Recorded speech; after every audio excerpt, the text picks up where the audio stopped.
இந்த வீடியோ ஒரு நிமிஷம் பாருங்களேன்.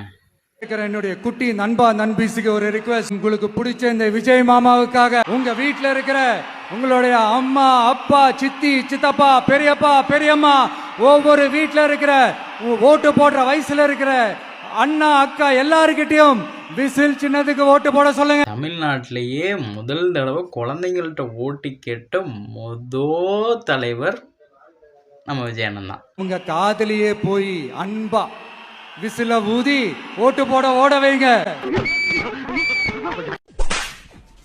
வந்துச்சு பார்த்தீங்களா வீடியோ? இந்த வீடியோவை ஏதாவது குழந்தைங்க காதில் விசில ஊதி உங்களை ஓட்டு போட சொன்னாங்க அப்படின்னா, அந்த குழந்தைகள் இந்த வீடியோ காட்டி நீ விசில் ஊதுனா அவர் என்ன பண்ணாரோ அதே தான் நான் திருப்பி உனக்கு பண்ண போகிறேன் அப்படின்னு சொன்னீங்க அப்படின்னா, ஒழுங்காக போய் அவங்க படிக்கிற வேலையை பார்ப்பானுங்க. முதலமைச்சர் யாரும் தேர்ந்தெடுக்கிற வயசு இன்னும் உனக்கு வரல.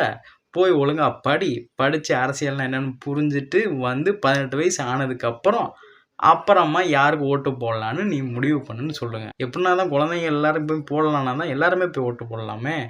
18 வயசுக்கு மேலே தான் ஒரு மாதிரி பகுத்து 6000 அறிவுலாம் வரும் அப்படின்னு சொல்லிட்டு அதுக்கப்புறமா போடணும்னு சொல்லிட்டு தானே ரூல்ஸே இருக்குது. என்ன சின்ன குழந்தைங்களுக்குலாம் வந்து போடணும்னா என்னது விளாட்டா? அது தமிழ்நாட்டு சீஃப் மினிஸ்டர் இது என்ன குழந்தைங்க விளாட்ற விளாட்டு பொம்மை மாதிரி என்ன இது நடத்துகிறாங்கன்னு சொல்லிட்டு தெரில. குழந்தைங்கள்ட்ட போய் ஓட்டு கேட்குறது என்ன ஒரு ட்ரெண்டுன்னு எனக்கு புரியலை. ரொம்ப கேவலமாக இருக்குண்ணே. விஜயண்ணே ரொம்ப கேவலமாக இருக்குண்ணே. உன் அரசியல் ரொம்ப கேவலமாக இருக்கு.